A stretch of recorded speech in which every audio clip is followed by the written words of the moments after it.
El Señor esté con ustedes. Dentro del proyecto Noé vamos a hablar del mundo de los hititas, un mundo que ubicamos en lo que hoy llamamos el país de Turquía, un mundo que tiene numerosas montañas, algunos lagos, un clima bastante difícil y un mundo que estaba bastante cerca del mundo mediterráneo, sobre todo de lo que hoy se llama Siria, y vemos allí también el río Éufrates y el Tigris, lo que antes se llamaba la Mesopotamia y que hoy se llama Irak. Pero, como decíamos, el mundo eh, hitita está en lo que hoy se llama Turquía. Este mundo de los hititas en la antigüedad no se concebía como una sola región. Es más, el nombre de Anatolia viene del autor cristiano Orosio hacia el año 400 después de Cristo. Antes se hablaba era de muchas regiones. Y Anatolia significa región donde nace el sol, oriente, es decir, este nombre se lo pusieron los griegos. Esta península de Anatolia es casi el doble de Francia, pero los ríos son muy pequeños. Acá en este mapa que hemos hecho, mostrando un poco el mundo antiguo, vemos que se destaca sobre todo este río. El río que hoy se llama Kisil Limak, pero que anteriormente se llamaba el Alis, al menos en época griega. En la costa mediterránea, pues suele llover un poco más, pero en lo que es en la meseta central, esta región tenía unos climas muy extremos, con un invierno muy duro, sobre todo también el verano era duro entre julio y agosto, además un verano seco. Hay numerosos lagos, aquí solo representamos, en fin, estos tres que son los más grandes. Tenemos también regiones de estepas, esta región que se llama las tierras bajas, poco habitada en la antigüedad. Tenemos también que esta tierra tenía terremotos, había árboles frutales, encinas, era una tierra de cabras, de ovejas. No sé si en alguna ocasión han visto los animales que se llaman de Angora, por ejemplo, la cabra de Angora o un gato de Angora son animales que abundan en pelo, son velludos. Entonces esas pieles eran aprovechadas. Tenemos regiones que eran sobre todo de pescadores, por ejemplo esta parte, lo que se llama hoy el Mar Negro y que antes se llamaba el Ponto Euxino o Mar Amigable, ¿sí? Estas regiones pues eran regiones de pescadores y allí como se usaba sobre todo madera, hay pocos hallazgos arqueológicos. Era también regiones de minería, ya más adelante veremos que esta región fue importante en la disputa de los hititas contra los gascas. Esta es una región también abundante en plantas venenosas, como se ve un rey posterior que se llamó Mitrídates del Ponto, que era experto en los venenos, ¿no? Esta región central, que decimos es de clima extremo, es también escasa en agricultura, por lo que obliga al comercio. Entonces esta región fue sobre todo sitio de comercio no hacia Grecia, sino sobre todo hacia Mesopotamia. Y tenemos además grandes montañas, aquí representamos los montes Tauros, los montes Pónticos y toda esta parte donde nace el Tigris y el Éufrates, las montañas de lo que hoy es Armenia, también eran regiones que estuvieron mucho tiempo aisladas, eran sobre todo para pastores, para la madera, que además la madera no existe mucho acá en Babilonia, en Siria solamente, bueno, un poco más en Líbano, donde están los famosos cedros. Toda esta información nos la da un libro de Goiko Barjamovich que se llama La geografía histórica de Anatolia en el periodo antiguo asirio. La mayoría de la información que encontramos sobre los hititas está casi toda en inglés. Entonces, los hititas, ¿quiénes eran ellos? Pues los hititas son mencionados 47 veces en la Biblia. En Génesis 23, por ejemplo, se habla de la venta de un terreno de Efrón elitita para enterrar a Sara, y fue la única posesión que tuvo el patriarca Abraham. Fue vendida por 400 ciclos de plata o 4 kilos, como dirían otros textos. En la Biblia los consideran estrechamente vinculados a los cananeos. Los reyes, a diferencia de los egipcios, no se consideraban dioses, sino que eran vicarios de los dioses. Otra cosa en común con los israelitas es que ellos ungían a sus reyes, aunque hacían un rito bastante distinto, pero son los únicos pueblos de Medio Oriente que se sepa, junto con los israelitas, que ungían a sus reyes. La capital de los hititas, que es Hattusas, aquí junto al río Alis, que ellos llamaban el Marasantilla, fue encontrada cuando se buscaba una ciudad romana. No se sabía de la existencia de los hititas hasta hace 250 años. Se pensaba que era como un invento de la Biblia, pero cuando se descubrió, se encontró además que fueron el primer pueblo de lengua indoeuropea, es decir, de una lengua familia del castellano, del inglés, de las lenguas del norte de la India, en fin, de muchos idiomas, que tenían el primer testimonio escrito. Esto nos lo dice también Goiko Barmabuich, y nos encontramos que los hititas tenían una cultura muy compleja, muy interesante.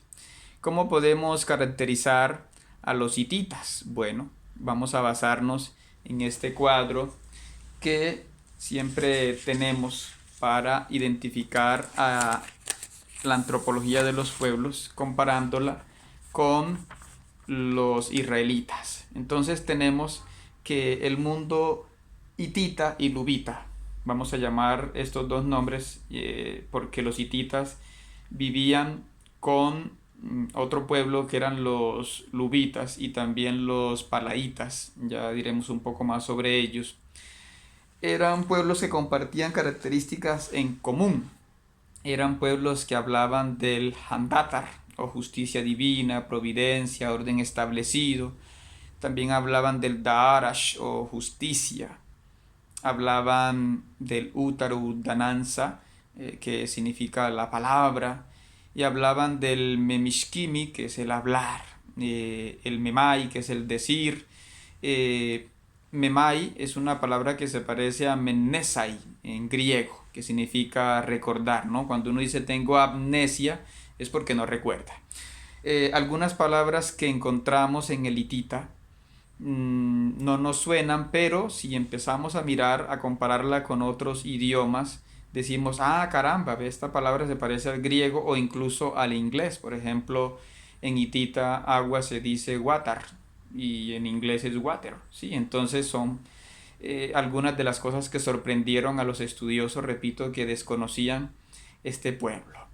También es la cultura del Hanna o legislación. Ellos hablan del Kunan o el derecho compilado por Telepino, que fue pues un rey, y tenían una política centralista bajo un rey o la Varna. Ellos tienen algunas características semejantes al mundo romano, no solo en el idioma, que digo hay unas palabras parecidas al latín, sino que ellos eran centralistas, y así como en el mundo romano a los emperadores se les llamaba César, ellos le llamaban a su emperador el Labarna. Ellos tenían un pancus o alta nobleza y burocracia que era como una especie de senado, aunque dependía mucho del rey, por eso eran muy centralistas. Tenían también una guerra bajo estrictos protocolos. Cuando se enfrentaron a los egipcios, pues ellos eran un ejército organizado. Esto no les servía mucho con algunos vecinos como los Gasgas y otros pueblos que eran montañeses y que peleaban más bien en forma de guerrilla. Eran también el mundo del Ishiul o tratados, ¿sí? Sobre todo con los otros pueblos más pequeños les gustaba hacer tratados, eso también lo vemos y lo compararemos más adelante con la forma como Abraham hace como un pacto, una alianza con Dios es parecida como los hititas hacían sus tratados. Ellos también hacían pactos de vasallaje con los pueblos más débiles, lo que ellos llamaban el arkammas o tributo de los pueblos vencidos. Eran también la cultura del Utne o país. Ellos eran un mundo muy heterogéneo con muchas lenguas, pero ellos sobre todo hablaban su lengua a la que llamaban Nesita y hablaban una lengua también que era el Lubita, que era el pueblo, la lengua más común. Antes de ellos llegar a esa región, también estaba otro pueblo que llamaban los Hatti, y entonces hablaban la lengua hática, pero a la vez aprendían otras lenguas como el acadio, la lengua de Babilonia, y el sumerio, además del urrita, más adelante ampliaremos. Eran también la cultura del Antusas. Esta palabra la podemos comparar con antropos, que es la palabra griega para hombre. Eran gente bastante aseada, según se dice los textos. Ellos hablaban de que el ser humano tenía alma, espíritu, mente, que lo llamaban istanza, sí, alma, espíritu, mente. Decían que el hombre tenía un núcleo, un corazón, al que llamaban cardi. Si ustedes ven, esta palabra se parece a cardiograma, ¿sí? Electrocardiograma. Es la misma palabra casi en griego. Hablaban de que tenemos lengua o habla, es la palabra laalam, ¿sí? Hablaban de que tenemos nombre, reputación, laaman, ¿sí? Hablaban de que el hombre tiene vigor, fuerza, que lo conectaban a veces con los daimon, es como un espíritu al que le pedían fuerza, ¿sí? A eso lo llamaban el Annari. Ellos también decían que el hombre puede ser Ashua, puede ser bueno, o al contrario, puede ser Idalawes, es decir, puede hacerse malvado, puede cometer Guastul, ¿sí? Que significa el pecado, la falta personal. Aunque ellos, así como los profetas, por ejemplo, Ezequiel, ellos rechazaban que un pecado fuera culpa de los padres, ¿no? De los papás de uno. Ellos a la muerte la temían, ¿sí? La llamaban Akatar, ¿sí? O Aganas, ¿sí? Es una palabra parecida al griego agonía, ¿sí? Y veían la muerte, el Genkan, como un destino, ¿sí? Tras la muerte ellos practicaban la cremación, el tueca, el cuerpo era cremado. Ellos eran una cultura que hablaban del anilla, del trabajo, de llevar a cabo, de diseñar. Este verbo lo comparan con el verbo to do o el verbo hacer, que lo usamos para muchos contextos, ¿no? Porque este verbo anilla puede traducirse por diseñar, ejecutar, fabricar, producir, plantar, copiar, en fin. Era una cultura de poco comercio, en sus inicios sí comerciaban, pero después más bien fueron de saquear a los vecinos. Practicaron el latifundismo, esta fue una de las cosas que hizo fracasar quizá a este pueblo, a diferencia de los romanos que se organizaron un poco más en el tema comercial, ¿no? Eran también la cultura del Chegalu Shak, del saber, practicaron distintas artes, dejaron bastantes escritos y hablaban también del Annanu, del entrenar, del educar. Ellos fueron al parecer los primeros que entregaron diplomas. Eran también la cultura del Haliyarias o adoración. Eran una cultura del shaklais, del rito, de la usanza. Recordemos esta palabra shaklais, se parece un poco a sacer, al latín sacer, sagrado, ¿sí?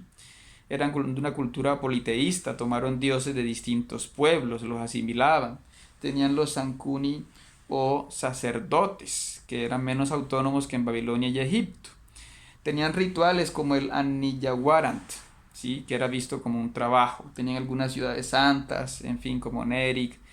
Hablaban de los templos, hablaban de el Arcuésar o plegaria, Eran muy dados a la magia, es algo que molestó mucho a los pueblos como los israelitas. Ellos esperaban también ir a las praderas eternas, ¿sí?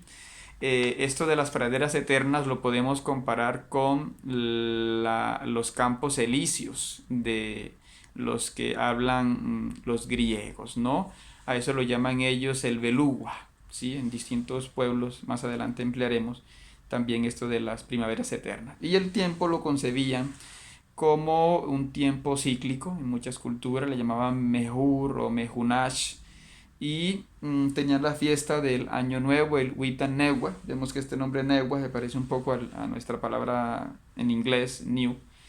Y hablaban de 4 estaciones. En cambio, en Mesopotamia se hablaba de 3 estaciones. Más adelante seguiremos ampliando el mundo hitita.